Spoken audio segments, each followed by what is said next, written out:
Este relato se titula Calakmul. Hace poco solicité mi baja de la Guardia Nacional. Oficialmente aún sigo activo, pero es cuestión de días para darme de baja.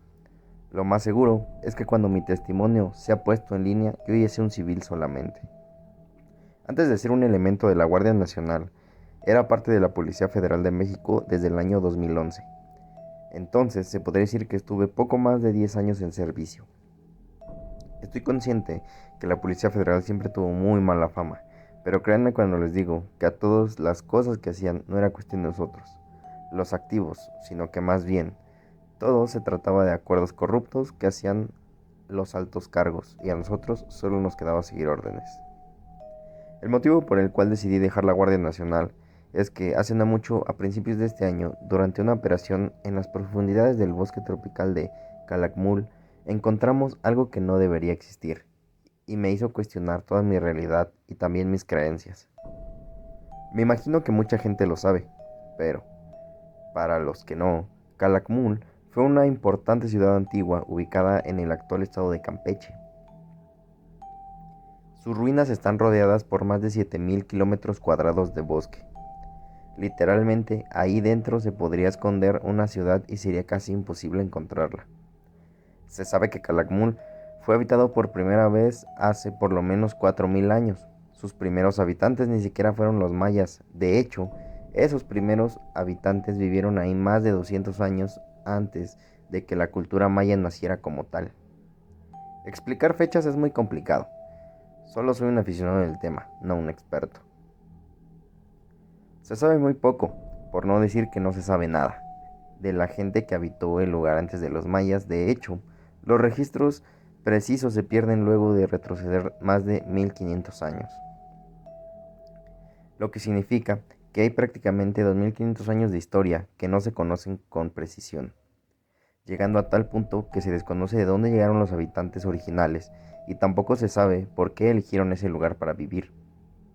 Algunos registros del lugar parecen sugerir que los mayas se referían a los antiguos habitantes del sitio como los creadores del cielo. La traducción no es exacta, pero la idea es esa. Entonces, nosotros estábamos en una operación en esas místicas tierras, en algún punto de sus 7.000 kilómetros cuadrados, cuando encontramos una piedra, una estela, no sé cuál sea el nombre correcto.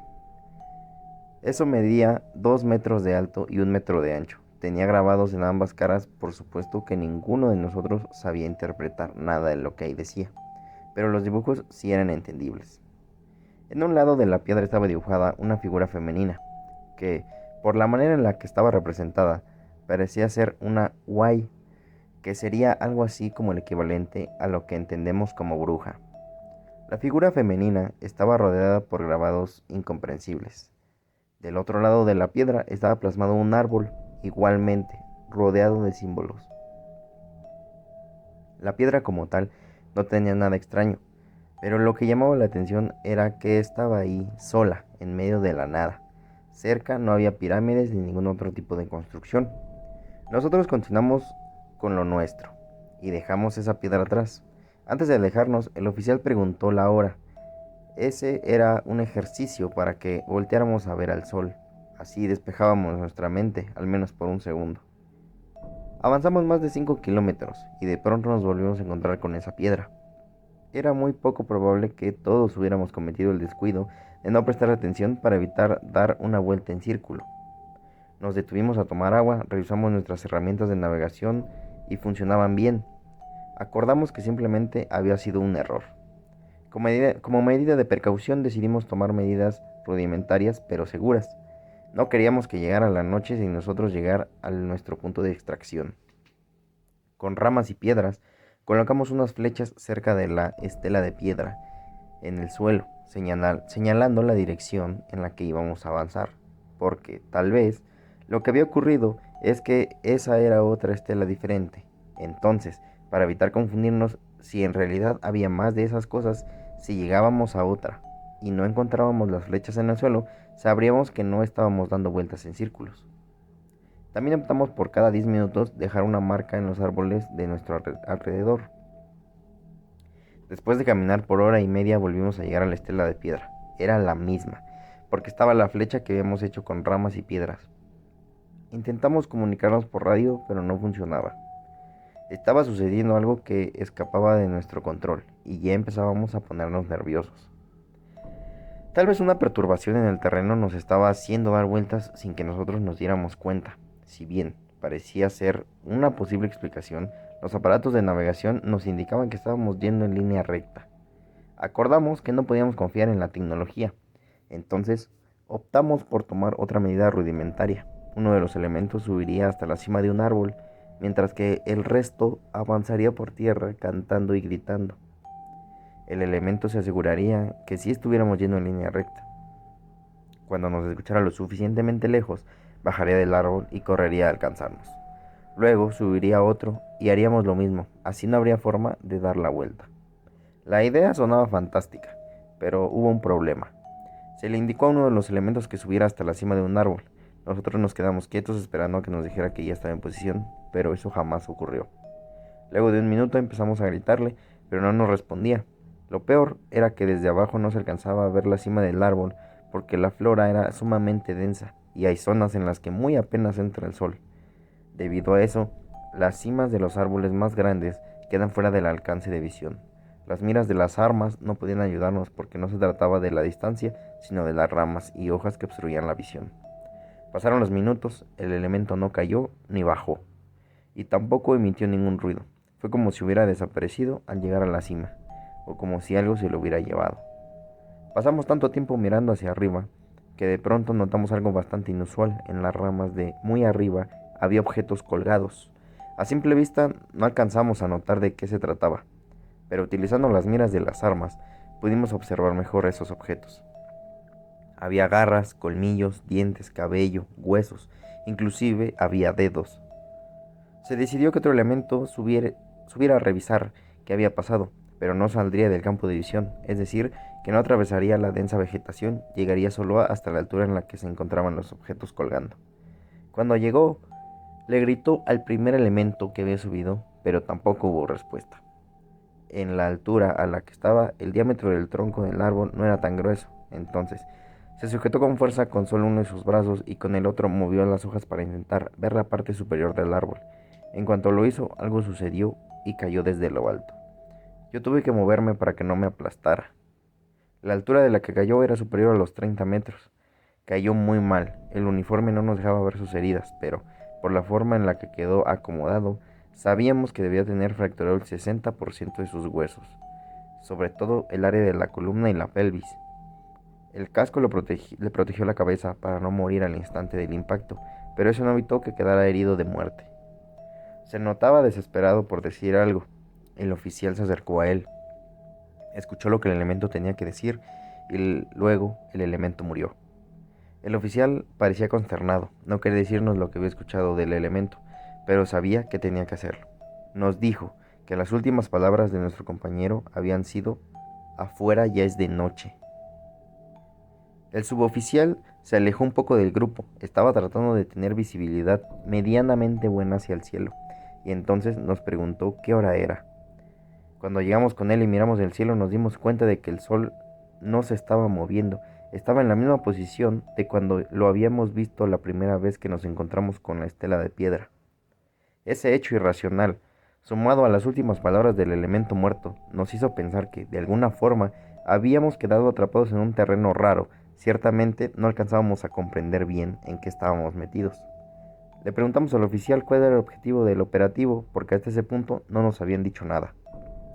Nosotros, estando en la base, habíamos subido a un helicóptero que nos había dejado a 10 kilómetros de donde nos encontrábamos la estela de piedra. Y lo único que nos habían comentado era que el punto de extracción estaba a 25 kilómetros. Solo eso sabíamos. El oficial nos dijo que la orden había sido recorrer el lugar, porque, a pesar de que ya se había acordado que el tren Maya pasaría bastante cerca de esta zona, querían asegurarse que no hubiera nada que pudiera causar problemas durante la construcción del tramo 7. Y por lo visto, nosotros habíamos encontrado ese problema. Ahora solo nos quedaba salir de ahí con vida. No podíamos intentar salir por arriba, trepando los árboles, porque 2 hombres ya habían intentado y uno acababa de morir, y no teníamos ni idea de qué le había pasado al otro. Solo quedaba ir por tierra, pero deberíamos tomar una dirección diferente, porque la trayectoria que habíamos seguido antes solo nos hacía dar vueltas en círculos. Cargamos el cadáver de nuestro compañero fallecido, elegimos un camino al azar y caminamos sin preocuparnos de hacia dónde estábamos yendo. Estuvimos avanzando por 10 minutos cuando el elemento que venía atrás de todos gritó que nos detuviéramos. Aseguró que pudo ver cómo uno de los árboles se movió. En ese punto ya todo lo creíamos posible. El elemento nos señaló cuál había sido el árbol que había visto desplazarse. Cuando lo revisamos, en efecto, había tierra recién movida en donde estaba el árbol. Estábamos observando el árbol cuando de pronto escuchamos que algo se arrastró justo detrás de nosotros. Apenas estábamos volteando cuando ese mismo sonido se empezó a replicar en todas las direcciones. Ante nuestros ojos, los árboles se desplazaban lentamente. Podrá sonar imposible, pero el bosque, al menos esa zona del bosque, se estaba reacomodando para hacernos dar vueltas en círculos. El oficial ordenó que empezáramos a correr, y eso hicimos. Mientras lo hacíamos, los árboles empezaron a desplazar cada vez más rápido, y ya no eran solo los árboles los que se estaban moviendo, también la tierra y las piedras. Aquello era demencial. Íbamos a toda velocidad, esquivando troncos, saltando piedras y rompiendo ramas. Creímos ver una salida de todo el caos, pero cuando llegamos, nos vimos una vez más parados frente a la estela de piedra. Bajamos el cuerpo de nuestro compañero. Yo ya estaba sucumbiendo ante la desesperación, y estoy seguro que varios compañeros también. De pronto, se empezaron a sonar muchos ruidos a nuestro alrededor. Se escuchaban berridos de chivo, rugidos de algún felino grande, ladridos de perro, cantos de gallo, muchos aleteos, carcajadas de voces chirriantes. El ruido era ensordecedor. En un instante se volvió de noche y empezó a llover. Todos los sonidos que nos estaban aturdiendo desaparecieron y solo nos quedamos con el sonido del agua golpeando contra las hojas de los árboles. Entonces alguien nos gritó. Se trataba del primer compañero que había subido hasta la cima del árbol. Ninguno de nosotros le respondió porque ya no sabíamos qué era real y qué no lo era. Entonces bajó del árbol y nos vio completamente idos. De inmediato se dio cuenta que faltaba uno y preguntó por él. Entonces el suboficial le señaló el cadáver. Ni él ni nosotros entendíamos nada. El oficial ordenó que levantáramos el cuerpo y que avanzáramos hacia el punto de extracción, porque si ya podíamos ver la noche y el elemento perdido había regresado, posiblemente la anomalía en la que habíamos quedado atrapados ya hubiera terminado. Mientras avanzábamos, le contamos al elemento perdido todo lo que habíamos experimentado. Luego él nos contó lo que pasó cuando llegó a la cima del árbol. Dijo que cuando atravesó todas las hojas y ramas que bloqueaban la luz del sol y salió al exterior, en la cima del árbol, se dio cuenta que ya estaba escondiendo el sol. Y no solo eso, sino que 12 brujas en forma de bolas de fuego estaban sobrevolando el área en la que nosotros nos encontrábamos. Algo estaban haciendo, algún ritual, por eso no pudo bajar de inmediato, se tuvo que quedar quieto para no llamar la atención de las brujas. En cuanto se fueron, luego de 20 minutos, empezó a gritarnos, y como no le respondíamos, decidió bajar del árbol. Mientras seguíamos avanzando, nos pusimos a teorizar sobre qué era lo que había podido pasar. Surgieron muchas ideas locas, un bucle espacio-temporal, una maldición relacionada a la estela de piedra, un ritual que requería la muerte de una persona. Sin embargo, de todas las que nos parecía más sensata, era que en realidad las brujas nos tenían bajo alguna ilusión. Por eso no veíamos que el sol se moviera. Ese era el motivo por el cual dábamos vuelta, a pesar de que los instrumentos de navegación decían todo lo contrario. Debido a eso, tuvimos ese episodio en el que la tierra y los árboles se movieron. Finalmente, llegamos al punto de extracción. El helicóptero que estaba ahí nos dijo que por poco se iban sin nosotros. Se realizó el informe y se tomó la decisión de que el tramo 7 del Tren Maya no pasara tan cerca de esa zona. Desviaron el trazo varios kilómetros al suroeste. Tal vez eso era lo que las brujas querían, que nadie se acercara a su territorio. Tal vez, al igual que los animales, se sentían amenazadas por el progreso del hombre.